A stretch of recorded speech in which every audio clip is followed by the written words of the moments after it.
ಸಂಸತ್ತಿನ ಸಂವಿಧಾನ ಸದನದಲ್ಲಿ ಇಂದು ಸಂವಿಧಾನ ದಿನವನ್ನು ಆಚರಿಸಲಾಯಿತು. ರಾಷ್ಟ್ರಪತಿ ದ್ರೌಪದಿ ಮುರ್ಮು, ಉಪರಾಷ್ಟ್ರಪತಿ ಸಿಪಿ ರಾಧಾಕೃಷ್ಣನ್, ಲೋಕಸಭಾಧ್ಯಕ್ಷ ಓಂ ಬಿರ್ಲಾ, ರಾಜ್ಯಸಭೆಯ ಉಪಸಭಾಪತಿ ಹರಿವಂಶ್ ನಾರಾಯಣ್, ಪ್ರಧಾನಿ ನರೇಂದ್ರ ಮೋದಿ, ಸಚಿವರಾದ ಜೆಪಿ ನಡ್ಡಾ, ಕಿರಣ್ ರಿಜಿಜು, ವಿರೋಧ ಪಕ್ಷದ ನಾಯಕರಾದ ಮಲ್ಲಿಕಾರ್ಜುನ್ ಖರ್ಗೆ, ರಾಹುಲ್ ಗಾಂಧಿ ಸೇರಿದಂತೆ ಸಂಸತ್ ಸದಸ್ಯರು ಉಪಸ್ಥಿತರಿದ್ದರು. ಈ ವೇಳೆ ರಾಷ್ಟ್ರಪತಿ ದ್ರೌಪದಿ ಮುರ್ಮು ಸಂವಿಧಾನದ ಸ್ಮಾರಕ ಕೃತಿಯನ್ನು ಬಿಡುಗಡೆ ಮಾಡಿದರು. संविधान का उसकी 8वीं अनुसूची में उल्लिखित 22 भाषाओं में से 9 भाषाओं असमिया, बोडो, कश्मीरी, मलयालम, मराठी, नेपाली, उड़िया, पंजाबी, तेलुगु का विमोचन किया जा रहा है, जिनमें बोडो और कश्मीरी नवीनतम प्रथम संस्करण है व अन्य भाषाओं में अद्यतन संस्करण। ಬಳಿಕ ರಾಷ್ಟ್ರಪತಿ ದ್ರೌಪದಿ ಮುರ್ಮು 1949ರ ನವೆಂಬರ್ 26ರಂದು ದೇಶದ ಸಂವಿಧಾನ ರಚನೆಯ ಕಾರ್ಯವನ್ನು ಪೂರ್ಣಗೊಳಿಸಲಾಗಿತ್ತು. ಸ್ವಾತಂತ್ರ್ಯ ನಂತರ ಸಂವಿಧಾನ ರಚನಾ ಸಭೆಯು ದೇಶದ ಮಧ್ಯಂತರ ಸಂಸತ್ತಿನಂತೆ ಕಾರ್ಯನಿರ್ವಹಣೆ ಮಾಡಿತ್ತು. ನಮ್ಮ ಸಂವಿಧಾನ ರಚನೆಯಲ್ಲಿ ಬಾಬಾ ಸಾಹೇಬ್ ಅಂಬೇಡ್ಕರ್ ಪ್ರಧಾನ ಶಿಲ್ಪಿಯಾಗಿದ್ದಾರೆ ಎಂದು ಸ್ಮರಿಸಿದರು. ಇಂದು ಇಡೀ ವಿಶ್ವ ಭಾರತದ ಬಗ್ಗೆ ಗೌರವ ವ್ಯಕ್ತಪಡಿಸುತ್ತಿದೆ. ದೇಶದ ಎಲ್ಲ ನಾಗರಿಕರಿಗೆ ಸಾಮೂಹಿಕ ಮತ್ತು ವ್ಯಕ್ತಿಗತ ಸ್ವಾಭಿಮಾನವನ್ನು ಖಚಿತಪಡಿಸುವುದು ಸಂವಿಧಾನ ನಿರ್ಮಾತೃರ ಆಶಯವಾಗಿತ್ತು.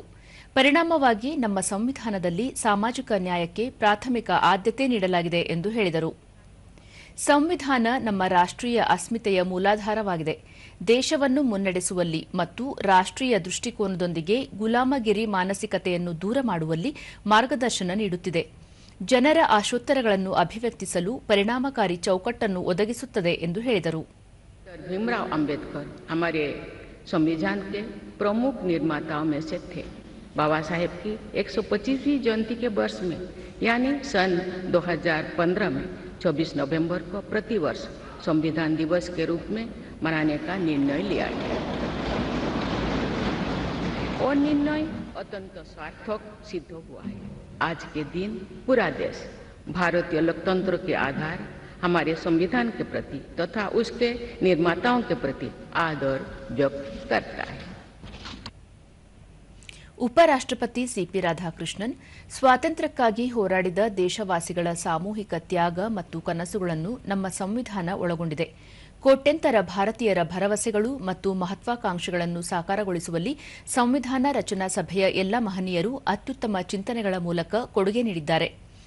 ಅವರ ನಿಸ್ವಾರ್ಥ ಸೇವೆಯಿಂದಾಗಿ ಭಾರತವು ವಿಶ್ವದಲ್ಲೇ ಅತಿದೊಡ್ಡ ಪ್ರಜಾಪ್ರಭುತ್ವ ರಾಷ್ಟ್ರವಾಗಿ ರೂಪುಗೊಂಡಿದೆ ಎಂದರು. always contribute to strengthen the democracy. During the elections held in Jammu and Kashmir in 2024, after abrogation of Article 370, the voter turnout in large number make the world to understand our faith in democracy again. In the recently held Bihar elections, voter turnout, particularly that of women in large numbers, has added another precious diamond in the crown of our Mother Bharat democracy. ಲೋಕಸಭಾಧ್ಯಕ್ಷ Om Birla, ಸಂವಿಧಾನ ರಚನಾ ಸಭೆಯ ಅಧ್ಯಕ್ಷರಾಗಿದ್ದ ಡಾ ರಾಜೇಂದ್ರ ಪ್ರಸಾದ್, ಸಂವಿಧಾನ ಶಿಲ್ಪಿಯಾಗಿರುವ ಡಾ ಬಾಬಾ ಸಾಹೇಬ್ ಅಂಬೇಡ್ಕರ್ ಮತ್ತು ಎಲ್ಲ ಸದಸ್ಯರಿಗೆ ಗೌರವಪೂರ್ಣವಾದ ನಮನ ಸಲ್ಲಿಸುವುದು ದೇಶದ ನಾಗರಿಕರ ಕರ್ತವ್ಯ. ಅವರ ದೂರದರ್ಶಿತ್ವ ಮತ್ತು ಪರಿಶ್ರಮದಿಂದ ಭವ್ಯವಾದ ಸಂವಿಧಾನ ರಚನೆಯಾಗಿದೆ.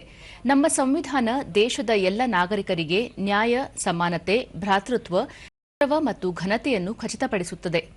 ಆಳವಾದ ಚರ್ಚೆ, ಸಂವಾದ ಮತ್ತು ವಿವೇಚನೆಗಳೊಂದಿಗೆ ರೂಪುಗೊಂಡಿರುವ ನಮ್ಮ ಸಂವಿಧಾನ ಭಾರತೀಯರ ಮಹತ್ವಾಕಾಂಕ್ಷೆಗಳನ್ನು ರೂಪಿಸುವಲ್ಲಿ ಪ್ರಮುಖ ಪಾತ್ರ ವಹಿಸಿದೆ. ಸಂವಿಧಾನದ ಮಾರ್ಗದರ್ಶನದಲ್ಲಿ ಸಾಮಾಜಿಕ ನ್ಯಾಯ ಮತ್ತು ಅಭಿವೃದ್ಧಿಯ ಗುರಿಗಳನ್ನು ಸಾಧಿಸಲು ನೀತಿಗಳು ಮತ್ತು ಕಾನೂನುಗಳನ್ನು ರೂಪಿಸಲಾಗುತ್ತಿದೆ ಎಂದು ಹೇಳಿದರು. और हमारे संविधान की प्रस्तावना में लिखित शब्द हम भारत के लोग हमारी सामूहिक शक्ति, राष्ट्रीय एकता और जन कल्याण के लक्ष्य की सशक्त अभिव्यक्ति है. आज हम सभी का सामूहिक लक्ष्य है वर्ष 2047 तक भारत को विकसित राष्ट्र बनाने का, और ये लक्ष्य तभी पूर्ण होगा जब हम अपने जीवन में संविधान के मूल्यों और आदर्शों को अपनाएंगे.